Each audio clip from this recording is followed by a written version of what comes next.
record. We are in Fremont County. It is the 27th of July, 2020. It's just after 2:30. My name is Judge Edens. The court is calling case number CR 2220-755, State of Idaho versus Chad Guy Daybell, as well as CR 2220-838, State of Idaho versus Lori Noreen Vallow, now known as Lori Noreen Daybell. Present here in the Zoom hearing, I have Mr. Daybell present with his attorney, Mr. John Pryor. I have Mr. Wood, who represents the state in both matters. I also have Mr. Means, who represents Ms. Daybell. I've got the clerk, some IT people, and then I've also got Mr. Wright, who appears on behalf of some media outlets that have filed a brief regarding the issue that we're taking up here today. First of all, let me hear from everybody. Does anybody object to holding this hearing remotely via Zoom instead of in person? Mr. Wright? No, sir. Mr. Pryor? No objection, Your Honor. Mr. Wood? No objection. Mr. Means? No objection, Your Honor. All right. The court has also been made aware that there was no court reporter that was available to be here for this hearing. Does anybody object to this matter proceeding without a court reporter and just being recorded on Zoom, as well as the FTR that's here in the courtroom? Mr. Wright, are you okay with that? Yes, sir. Mr. Pryor? Yes, Your Honor. Mr. Wood? Yes. And Mr. Means? No objection, Your Honor. Mr. Means, one last question for you. It's my understanding it is not your preference, or it's not your client's desire to appear in person today, and that she's waiving her right today to appear for this hearing. Is that correct? It is, Your Honor. Thank you. With that, we'll proceed forward. The court notes that the matter that we're taking up here today pertains to both cases. The court is taking up both cases at the same time because the issue that we're taking up today pertains to both cases, and felt in the matter of judicial economy, it made more sense to do them both together. The issue at hand here today is that Mr. Wood, on behalf of the state, has filed a motion to reconsider my order governing courtroom conduct. And the court has looked at his motion as well as his brief. There have been objections that have been filed by Mr. Means as well as Mr. Pryor. Mr. Wright also filed an objection only in the State v. Lori Noreen Vallow Daybell case, and there was not one filed in the State v. Chad Daybell case. So we'll proceed forward. Mr. Wood, this is your motion to reconsider, so I'll hear from you first. Thank you, Your Honor. I just addressed really quickly why we filed this motion. It's important to ensure that the defendant's rights to a fair trial are protected, and dealing with issues on the front end of a case is better than dealing with them on the back of a case. And so I appreciate the chance we have to go over this issue now. Mr. Wood, you're coming through clearly, but it's pretty quiet. Do you mind speaking a little bit louder? You bet. I'll talk louder. I'd just really quickly like to clarify one thing. In counsel's briefs, it stated that the state has gone on TV in this case. Clarify that the state has never, or I have never gone on TV to present analysis of the facts of this case. I believe that some coverage of Zoom has been lifted and used, but I have never done that. I have never given an interview in this case, and the state has taken steps to ensure that law enforcement follows that same protocol.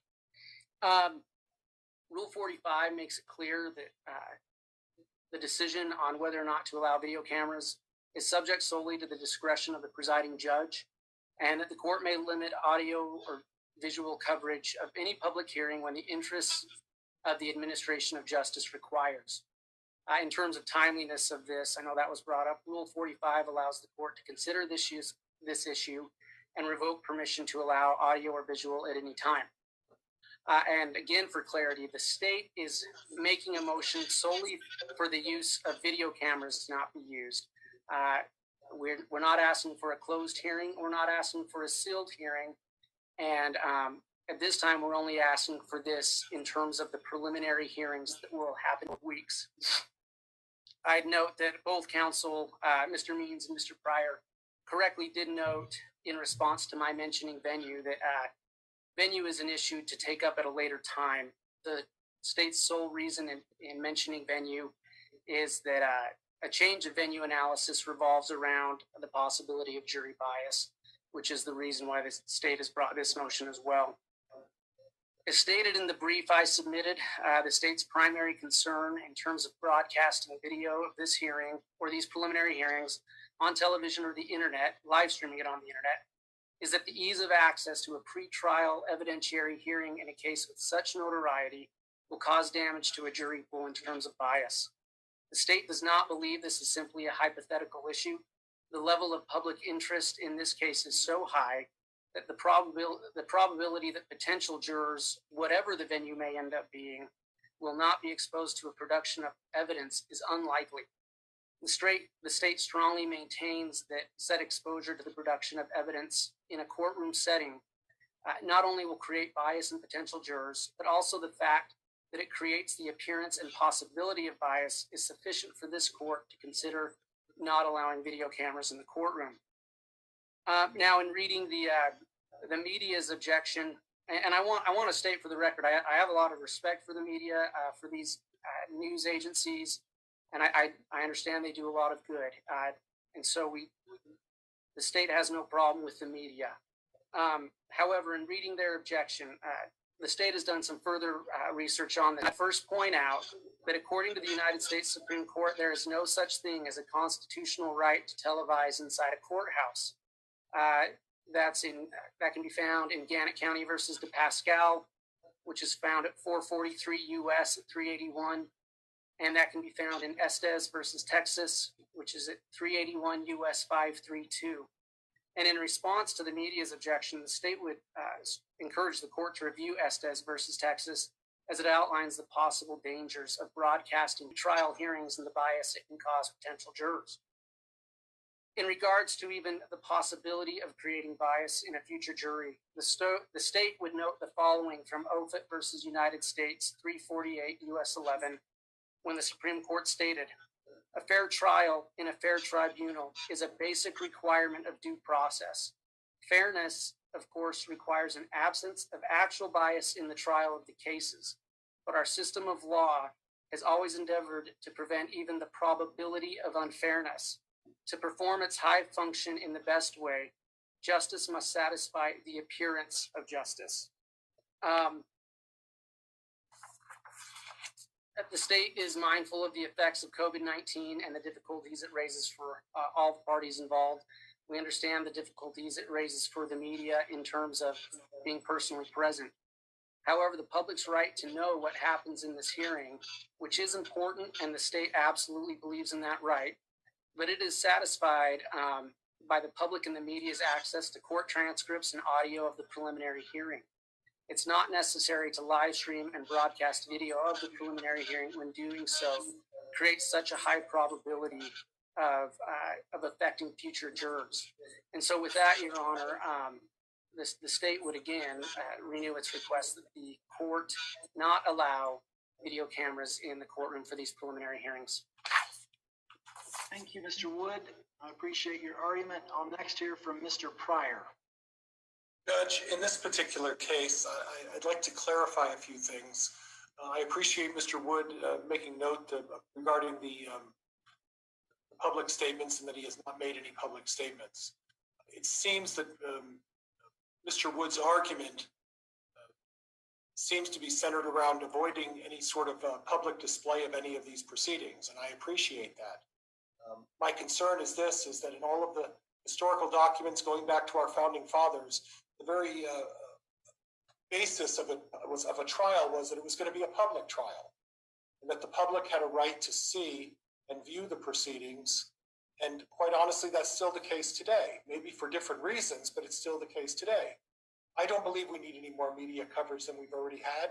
We've had a tremendous amount of media coverage. I've pointed out that even at the Madison County Courthouse, they've wrapped blue ribbons around the poles, around the courthouse and at the prosecutor's office. That had been there up until late last week. I did notice when I went by there today that somebody took the blue ribbons around. So the argument that there hasn't been already a significant amount of press and a significant amount of media coverage in this isn't going to make any difference.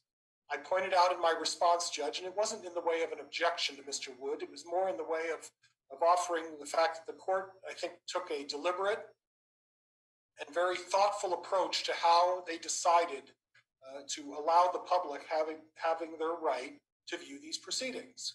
And I think the court took a lot of time and weighed this very carefully when you first made your decision. And I think that decision shows the amount of forethought that this court had. Obviously, the court wasn't aware that the pandemic, and the court making its ruling obviously had the forethought to recognize that maybe that would have happened. And there are two options here.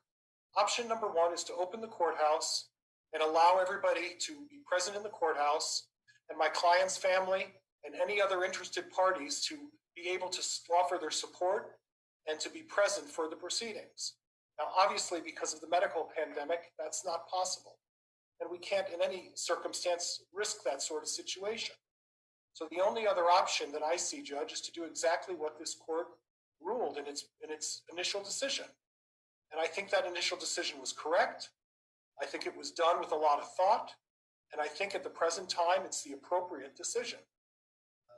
And Judge, I would just ask that you allow your initial decision to stand. And I think that's the way we need to proceed in this matter. Thank you, Judge. Thank you, Mr. Pryor. Mr. Means, I'll hear from you next. Yeah, just real brief, Your Honor. I think the court's been briefed, obviously, by Mr. Pryor, myself, and the state, and Mr. Wright in this case. I don't think we need to repeat it. I think the ultimate summary is, in this case specifically, I think you could sum it up with the statement of the cat's out of the bag. I think the attention that this case has received as far as media attention, analysis of certain evidence that has been placed in the attention of the media has already occurred. I think the argument to not allow this to be televised is more accurately applied to how can it affect at this point in time with a reservation to challenge venue, how can it affect the citizens of Fremont County? I don't think there's any difference on whether it's televised or not, or how it's going to affect the citizens of Fremont County. Again, I think the point has been made with the media attention to this case that the court has already considered what has happened, what is seen, what has been filed in this court in issuing its initial order. I don't think there's really grounds to reconsider that order or amend that order as is. So our position would be, Your Honor, just to deny this motion and continue forward as the court already issued its order quite a few weeks ago. Thank you, Mr. Means. Mr. Wright, I've received your motion and your objection that was filed in case number CR 2220-838. I note that it was not filed in the other case of 7-5 State of Idaho versus Chad Daybell. I've read thoroughly your brief as well as your argument. Is it your intention to make argument here today, Mr. Wright? Yes, if that's permitted, Your Honor. Generally speaking, I would allow it. However, I note that there was your filing was very recent, and I understand that everything's been put on fast forward just because the preliminary hearings are fastly approaching. Mr. Wood, what is your position with allowing Mr. Wright to argue beyond what he has filed as far as his objection? Your Honor, the state doesn't have a problem with it. We may want to respond, but we don't have a problem with it. Mr. Pryor? Judge, quite honestly, I wasn't provided a copy of Mr. Wright's pleadings in my particular case. Mr. Wood was kind enough to provide me with a copy, and I had an opportunity to review that. I don't want to delay the ruling by this court. So my position is simply, Judge, that Mr. Wright can stand on his pleadings as they've been presented. In both cases, that's fine, but I would prefer that he not make any comment and that we just stand on the documents as they've been provided to the court, and the court make its decision based on his pleadings. For giving him an opportunity to speak, I think, would create a situation where I haven't had an ample opportunity to prepare, and I think, quite honestly, that wouldn't be fair to Mr. Daybell. So at this point, it appears that Mr. Wright and I are on the same page in terms of the remedy that we're seeking in our particular case. And I don't want to speak for Mr. Wright, but I think the only opportunity is for the court to live stream these proceedings. And I think that was the gist of what Mr. Wright had presented.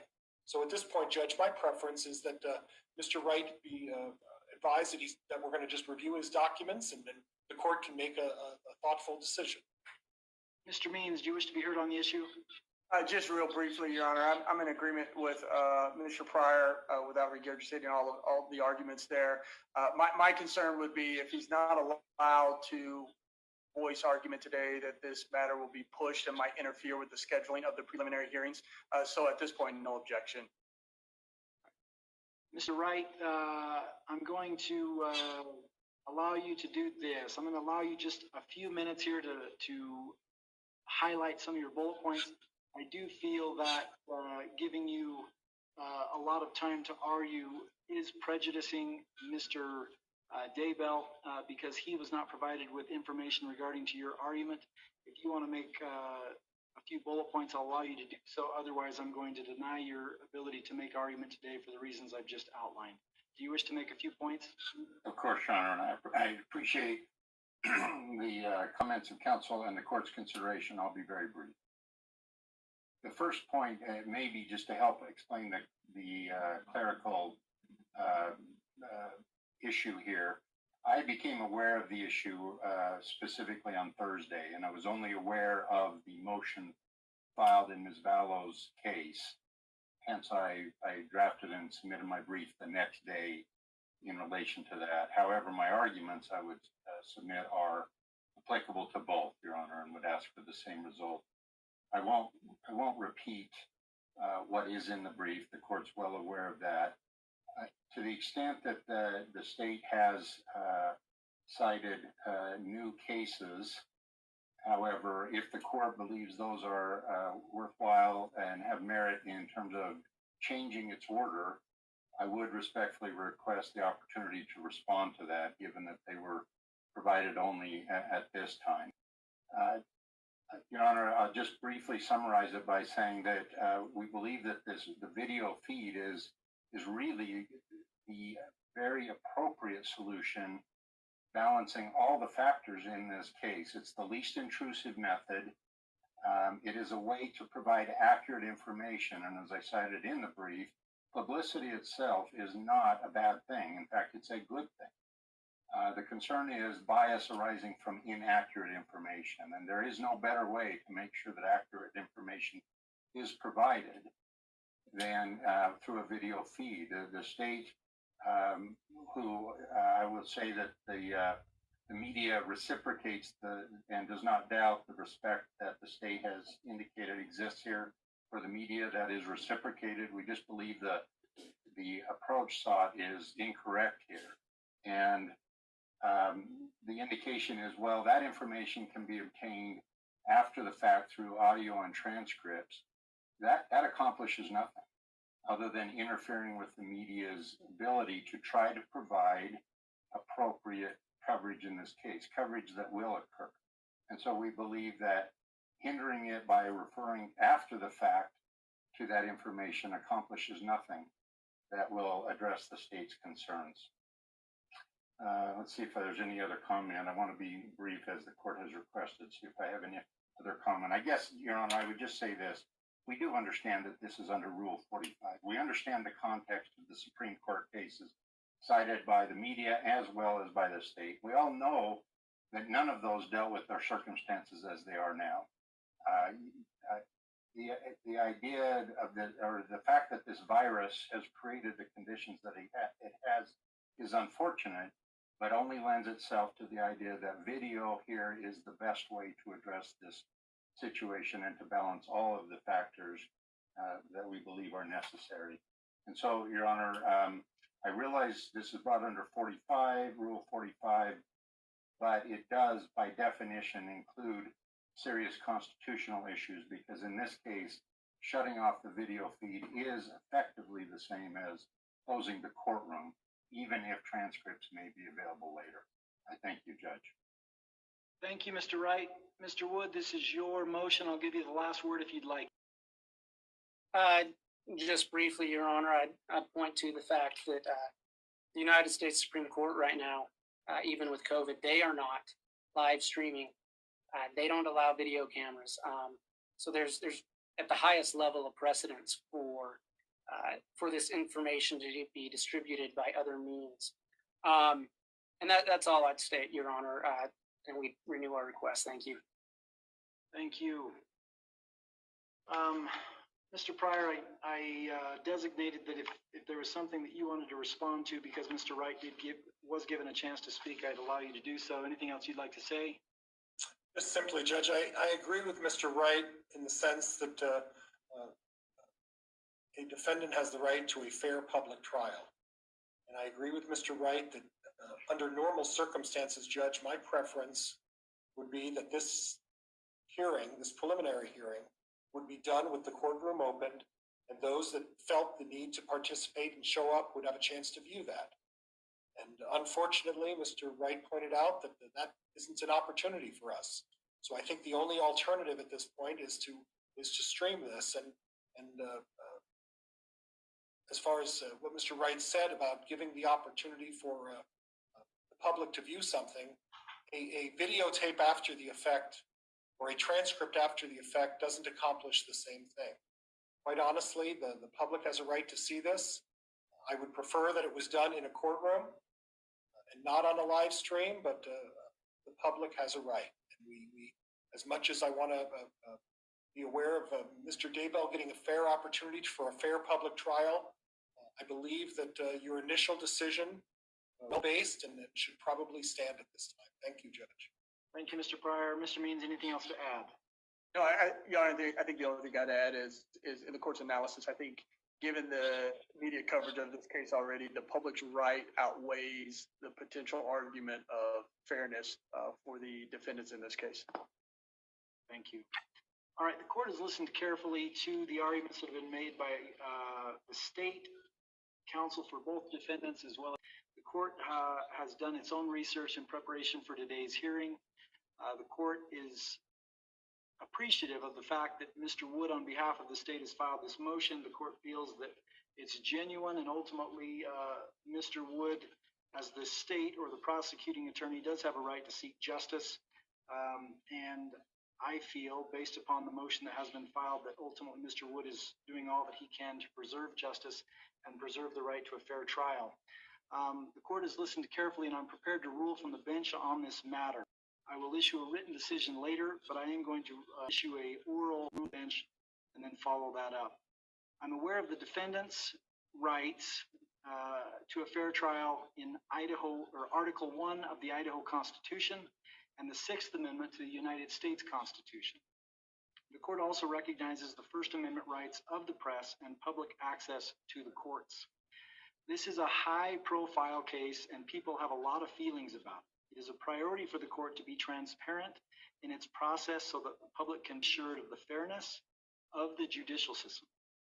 The public has a right to access court proceedings and should have the ability to scrutinize the court proceedings, even scrutinize what each of us do in our own roles here in the judicial process.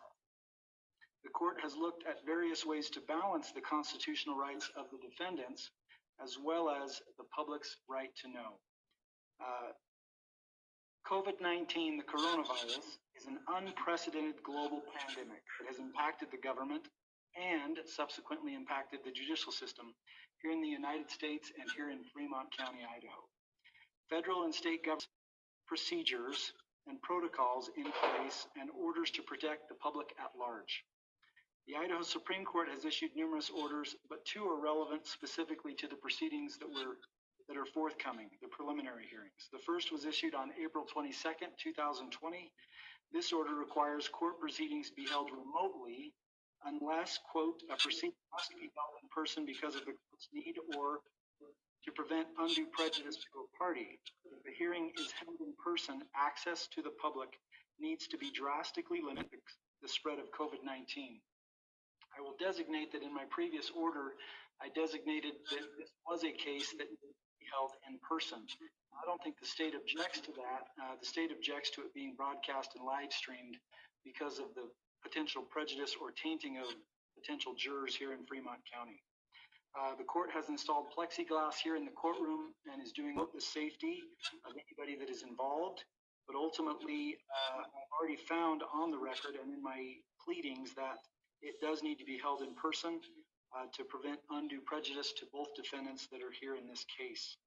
I also note that I need to drastically limit the public's access to prevent the spread of COVID-19 pursuant to that order from the Idaho Supreme Court. The second order from the Idaho Supreme Court was issued July 24th, 2020. This order has postponed all jury trials until September 13th. It also places additional restrictions on public access, including health screening, social distancing, and the use of a mask. This order also states that the proceedings, quote, may be live streamed in lieu of allowing the physical presence of the public only when, number one, the assigned judge finds the health and safety concerns override other interests in allowing the public to be physically present in the courtroom. Number two, denial of the public's physical presence in the courtroom is necessary to protect the health and safety of those participating in the proceeding, including a lack of sufficient physical space or adherence to required social distancing.